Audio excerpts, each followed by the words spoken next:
Assalamualaikum warahmatullahi wabarakatuh. Hai teman-teman semua, hari ini kita akan lanjut lagi untuk melakukan pembahasan atau latihan analisis data dengan EpiInfo. Pada kesempatan kali ini kita akan membuat peta pada EpiInfo.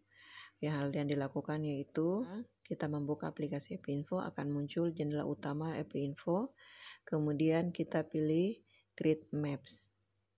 Double klik pada Create Maps. Nah, ini akan muncul tampilan seperti ini. Ini adalah menu utama dari Create Maps. Di sini ada Help, kemudian ada Add Base Layer, Add Data Layer, kemudian ini Save hasilnya dalam bentuk gambar. Ini di save. Mapnya ini open untuk membuka map yang sudah pernah dibuat sebelumnya. Ini zoom in, zoom out untuk memperbesar, memperkecil. Rotation untuk memutar peta. Di bawahnya ada layers. Oke, kita mulai saja. Pertama, kita klik Add Data Layer di sebelah kiri. Kemudian di sini ada muncul 4 jenis peta. Ada choropleth, ada dot density, ada case cluster, dan ada spot map. Pada latihan kali ini kita hanya akan membahas peta spot map dan case cluster. Oke, kemudian kita pilih spot map.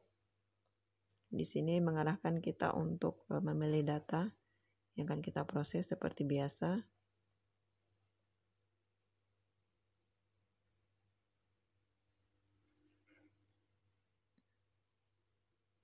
Kemudian klik nama formnya, kemudian oke. Nah, di sini akan diminta latitude dan longitude ini adalah wajib untuk diisi. Itulah pentingnya mengapa dalam form pada saat pembuatan kuesionernya kita memasukkan field latitude ini. Nah, untuk di latitude ini kita pilih latitude dan longitude, kita pilih longitude. Ini adalah titik koordinat dari alamat yang kita masukkan. Kemudian di sini legend description saya kosongkan, colornya tuh saya pilih warna merah untuk tampilan spot-spot dalam petanya. Kemudian di sini data filter. Yang perlu kita filter itu adalah dalam peta ini hanya akan menampilkan kasus, karena memang pilihan dari operatornya itu hanya is equal, greater, or less than, kemudian missing atau tidak missing. Maka saya memilih variable value of field name ini tanggal muncul gejala pertama kali. Karena kalau misalnya kita memilih yang tidak missing, menandakan bahwa itu adalah kasus. Kalau untuk yang non kasus, maka dia akan missing. Jadi kita pilih is not missing. Kemudian klik add condition dan oke. Nah, ini muncul seperti ini. Ini adalah sebaran dari kasus. Kemudian kita pilih base layer-nya. Di sini dia meminta data save file bentuk SHP yang sudah ada, kita browse. Kemudian kita pilih batas desa karena ini pada spot map-nya itu menampilkan kelurahan. Kemudian klik OK.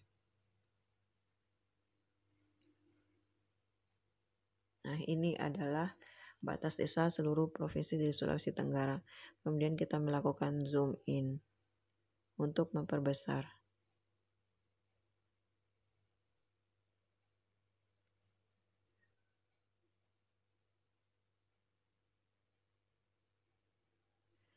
Oke, jadi sini akan kelihatan sebaran kasusnya ada 9 kasus di satu kelurahan dan 3 kasus di kelurahan yang lain. Kemudian pada map layer ini kita bisa merubah warnanya seperti itu. Kemudian pada peta case cluster ini kita bisa menampilkan time lapse. Jadi kita bisa melihat kasus mana yang muncul gejala lebih awal sampai dengan akhir. Caranya dengan klik create time lapse. Kemudian time field itu dipilih tanggal muncul gejala pertama kali. Jadi dia akan muncul satu persatu dari kasus itu. Oke, di bagian bawah ada tombol play. Ini yang pertama pada tanggal 30. Ini kasus yang pertama kali itu ada 2 kasus yang kita akan lihat. Nah, dia mulai muncul. Nih, seperti itu. Kita bisa kembali misalnya mau lihat. Berarti memang pada tanggal 1 November itu sudah ada 5 kasus. Kemudian tanggal 2 November muncul semua kasus. Jadi sebelumnya 31 Oktober sudah ada 2 kasus yang mengalami gejala. Kemudian tanggal 1 November sudah ada 5. Kemudian tanggal 2 November ada 13.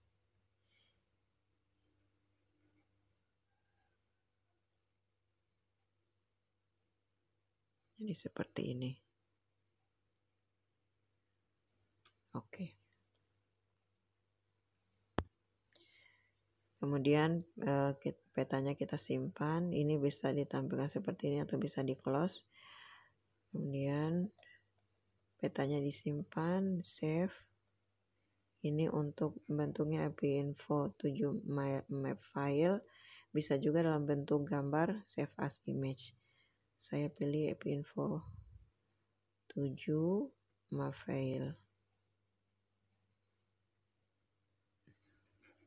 Ketika nama filenya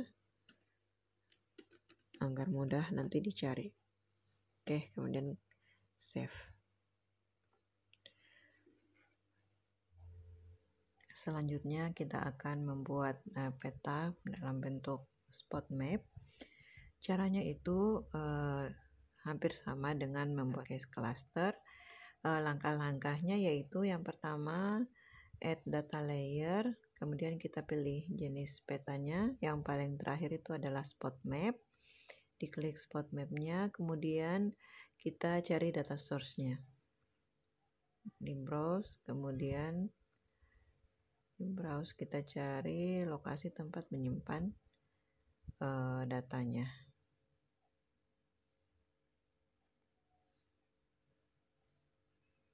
Nah, kemudian diklik nama formnya, kemudian OK. Kemudian pilih latitude longitude field-nya.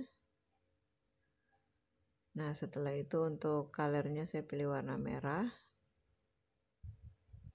Oke, pada bentuknya kita pakai diamond.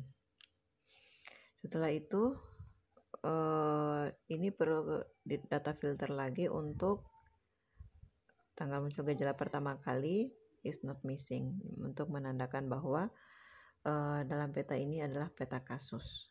Kemudian add condition, kemudian OK. Nah, ini muncul spot pada peta karena kita memilih bentuknya diamond, jadi bentuknya seperti diamond. Oke, kemudian kita menambahkan base layernya. Kita pilih file SHP-nya.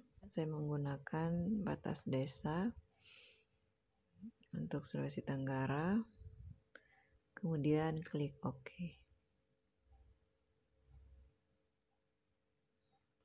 Nah, ini muncul desa di Sulawesi Tenggara. Kita zoom in.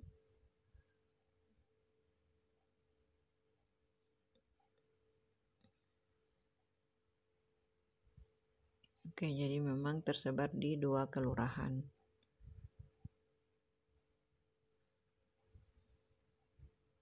Kita bisa merubah bentuknya, stylenya. Di sini kita misalnya mau rubah menjadi circle dan OK. Nah, seperti ini.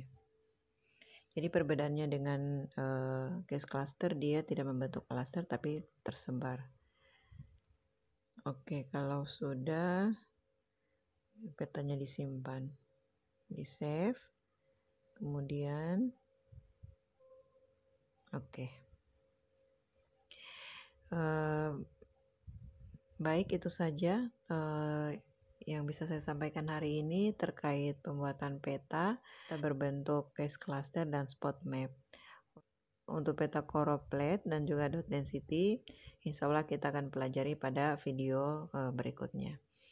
Baik, terima kasih, semoga dapat dipahami semuanya. Assalamualaikum warahmatullahi wabarakatuh.